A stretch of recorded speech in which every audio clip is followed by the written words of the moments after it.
हिंदीच्या मुद्द्यावर आज ठाकरेंच्या शिवसेनेचं राज्यभर आंदोलन। सरकारनं काढलेल्या जीआरची करणार होळी, तर आझाद मैदानावर होणाऱ्या आंदोलनाला उद्धव ठाकरे राहणार उपस्थित।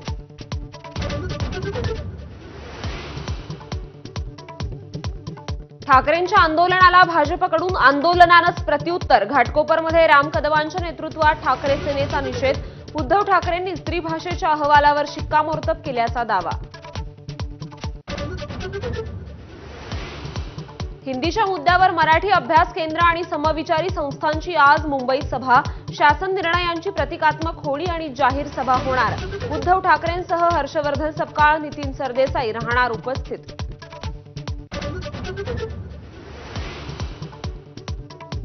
5 जुलैच्या मोर्चाच्या नियोजनासाठी मनसेची आज बैठक। नितीन सरदेसाई, संदीप देशपांडे राहणार उपस्थित। दादरमधील मनसेच्या कार्यालयात सकाळी 11 वाजता बैठकीचं आयोजन। ठाकरेंच्या शिवसेनेचे नाशिकचे माजी महानगर प्रमुख विलास शिंदे आज शिंदेंच्या शिवसेनेत प्रवेश करणार। ठाण्यात उपमुख्यमंत्री शिंदेंच्या उपस्थितीत 7 माजी नगरसेवकांसह पक्षप्रवेश।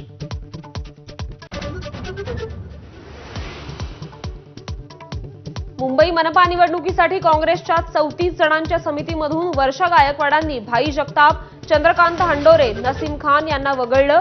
गायकवाडांची हायकमांडकडे तक्रार केल्यानं तिघांना वगळल्याची चर्चा।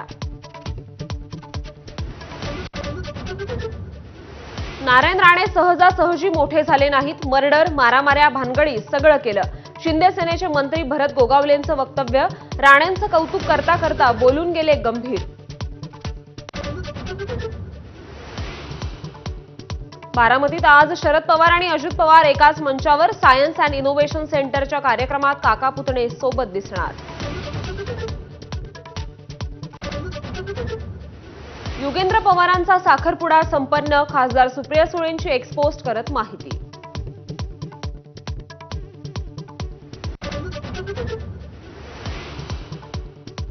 मनोज जरांगेंच्या उपस्थितीत अंतरवलीत दुपारी 12 वाजता मराठा समाजाची राज्यस्तरीय बैठक।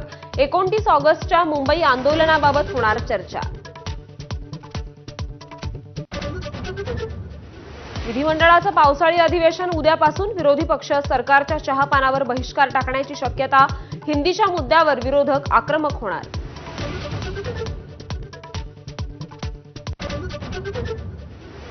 पनवेलमध्ये बेवारस सोडलेल्या अर्भकाचे आई-वडील मिळाले। प्रेम प्रकरणातून बाळ जन्मल्याचं उघड।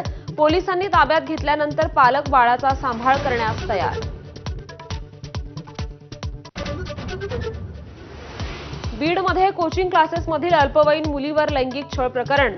फरार 2 शिक्षकांना अटक। स्थानिक गुन्हे शाखेची कारवाई।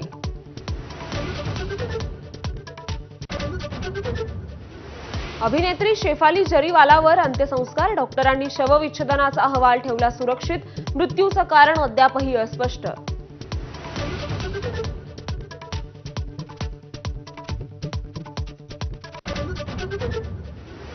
संत तुकाराम महाराजांची पालखी आज इंदापूरच्या दिशेने रवाना होणार, तर ज्ञानेश्वर महाराजांची पालखी फलटणमधून पुढे निघणार।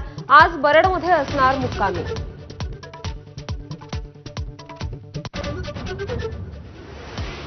पुरीच्या जगन्नाथ रथयात्रेत चेंगराचेंगरीत तिघांचा मृत्यू। चेंगराचेंगरीत 50हून अधिक भाविक जखमी। यात्रेचं नियोजन नीट नाही अशी प्रत्यक्षदर्शींची तक्रार।